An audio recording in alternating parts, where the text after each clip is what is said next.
So, Max, it seems like you've been just getting progressively more comfortable. Just curious as to what you're kind of seeing out there and how you would evaluate kind of where you are personally this season. Yeah, well, starting with this game, I was really aggressive, which is what I liked. I think at times I can be a little back and forth with my aggression. I think for me, it's just being consistent with it, and no matter what the outcome of my aggression is, as long as I am aggressive, then usually good things will happen. And so I think it's been a steady, progressive growth throughout the season. It has been up and down. There's been games I've been aggressive and other games I haven't. So for me, trying to find that consistent line and continuing to try to contribute to this team. What do you think the key is to you kind of maintaining that consistency and especially like closing out the season with that?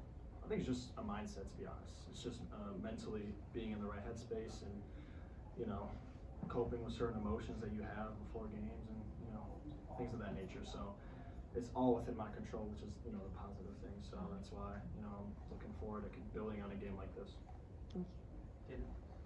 Hey Max, I know scoring isn't necessarily your role on this team, but when you kind of get off to a good start like you did tonight, do you start thinking about like your career high or anything like that, or are you just out there playing? I thought about it for sure. I think I had 9 points in the first half, 11 in the first 3 quarters. So I was thinking about it for sure, but I didn't want to force it. I just wanted to let the game come to me. And tonight wasn't that night, but it was a good start for sure. And I'll have plenty more games where I can get that career high. Max, you mentioned the ebbs and flows, the ups and downs. As a young player, when you have those bad moments and those struggle moments, how do you bounce back from that and remember, what got you here and what you can do even when the results aren't there? Yeah, I've done a lot of work mentally, on my head and my mental side of the game. It is tough for sure being a young player. You want to, succeed as much as you can, and I think, you got to get as much experience as you can as well. So for me, it's sort of just detaching from the situation and, sometimes I make up stories in my head when I don't play well and things of that nature. So detach from that, seeing what the reality is, and then, just putting one foot in front of the other.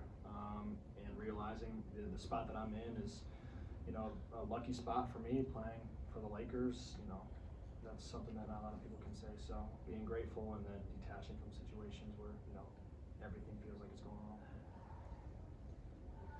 wrong. Do you draw any inspiration from kind of what you've seen from D'Angelo Russell and what he's been able to do in this kind of second half of the season, and also just very near to breaking the single season 3-point record? Yeah, I think the thing I look for and watch most with D'Lo is it's not really on the court. We all know he can really play basketball, but it's the way he approaches the game, and then I think mentally too, just the way. It seems like when he's out there, he really is just really carefree, doesn't really care about outcomes, and really isn't worried about what other people think of him. So I think that's something that I can draw, and I do draw inspiration from for sure, even off the court watching, just watching the way he carries himself, and he speaks his mind, and, I think a lot of people just in life in general are sort of afraid to say what they want to say because of what people will say about him. So that's something that he certainly isn't a part of, and so that's something I draw inspiration from. Thank you. Thank you, Max. Thank you, Max.